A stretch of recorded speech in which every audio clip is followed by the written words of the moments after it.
Hello and welcome to Afis Concept TV, where we give you the latest news, gist, and gossips. And now to the news of today. The headline: Biafra, the independence movement, once again calling Nigeria's unity into question. In this article, we explain what is going on in Biafra. After that, we feature an interview with John Campbell, Senior Fellow at the Council on Foreign Relations (CFR) and U.S. Ambassador to Nigeria from 2004 to 2007. Biafra and the 1967 War. Biafra is the name given by independence supporters to the southeastern part of Nigeria, where the Niger River flows into the Atlantic Ocean. It occupies 8% of Nigerian territory and is inhabited by several peoples, the most numerous of whom are the Igbo, the Ijaw, and the Ibibio. Its coastal area is oil-rich. In 1967, Biafra was the scene of a secessionist attempt that led to a 2.5-year war. The Nigerian army eventually defeated the pro-independence forces.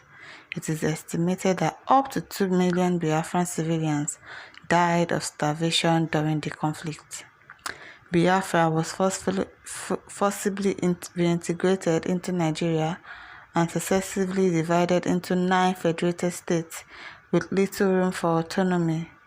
The various dictatorial regimes that ruled Nigeria until 1999 centralized power, which subsequent civilian governments have not reversed. Now, the grievances of southeastern Nigeria. A widespread sense of unease with the Nigerian central government exists, particularly but not only among the Igbos. The perception among many Igbos, not only those supporting independence, is that during the decades of military rule, Nigerian northern politicians gradually occupied the most important seats of power in Nigeria, draining economic resources from the south into their pockets and patronage networks, marginalizing the southern peoples and especially the Igbos, and allowing the emergence of a discriminatory sentiment towards them. Added to all this are several endemic problems in Nigeria, such as state authoritarianism, despite civilian governments being in place since 1999. The outbreak of several ecological crises, and the persistence of the situation of widespread violence, armed groups, kidnappings, ordinary crime, which the Nigeria security forces do not stop if not directly encourage. What is going on now in Biafra? Since 1999, with the founding of the Movement of Actualization of the Sovereign State of Biafra, MASOB, several groups have emerged in defense of the collective rights of the Igbo people. Some are pro-secession, such as MASOB itself, while others call for the implementation of a true federal system that gives more power to the federating units, such as the Ohaneze Igbo, or in the diaspora, the World Igbo Congress. Other people's organizations have also emerged, such as among the Ijaw, who demand their own self-government separately from Igbo or the Ogoni. Tensions have been rising since 2015, when Nigerian central authorities began to persecute members of the new pro-independence group, the Indigenous People of Biafra (IPOB), led by activist and radio broadcaster Nnamdi Kanu, who was arrested that same year and later released. In public statements, Kanu has swung between calls for civil disobedience to achieve a referendum on independence and the need for the Igbos to arm themselves. The Biafran independence movement has gained prominence both online and on the streets, where it is staged mass protests and strikes in Igbo majority areas, some of which have been suppressed by the army and police. According to an Amnesty International research, Nigerian security forces killed in 2015 and 2016 at least 150 Biafran activists after peacefully protesting. The conflict escalated at the end of 2020 when Kanu announced that IPOB, the group, had already been outlawed in Nigeria, had established an armed branch, the Eastern Security Network (ESN), as a self-defense organization.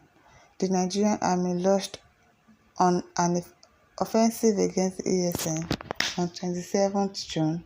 Kanu was arrested for the second time, under unclear circumstances, possibly in Kenya. He is now imprisoned in Nigeria pending trial. His lawyer has alleged that Kanu has been tortured.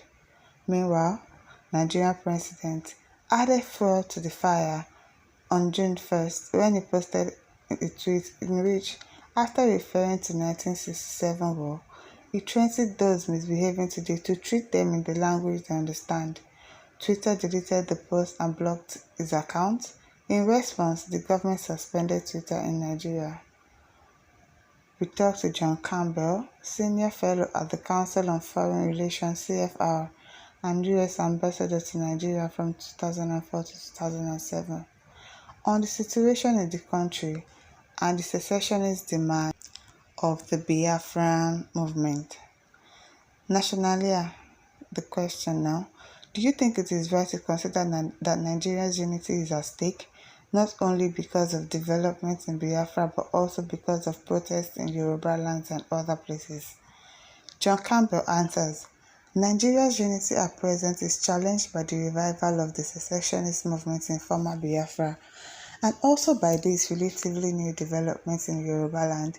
It is also interesting that former President Obasanjo and others, the Northern Elders Forum, have in effect said that maintaining the unity of Nigeria is not something worth fighting a war over. Nationalia asks again: so would you say that maybe there is some way to change the current structure of Nigeria? Igbo civil society groups such as Ohanaeze Ndigbo, who say that while they champion self-determination, they do not support secession. They advocate for a renewed system that allows for true federalism and decentralization. Is this a plausible path?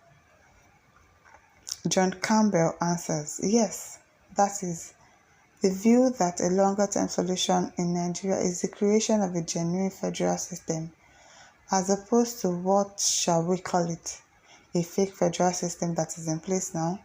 Large numbers of Nigeria talk about the need for a kind of sovereign national conference in which representatives of a wide range of stakeholders will come together and look at restructuring the Nigerian state essentially from the bottom up as a way to try to meet two goals: genuine federalism, also genuine democracy.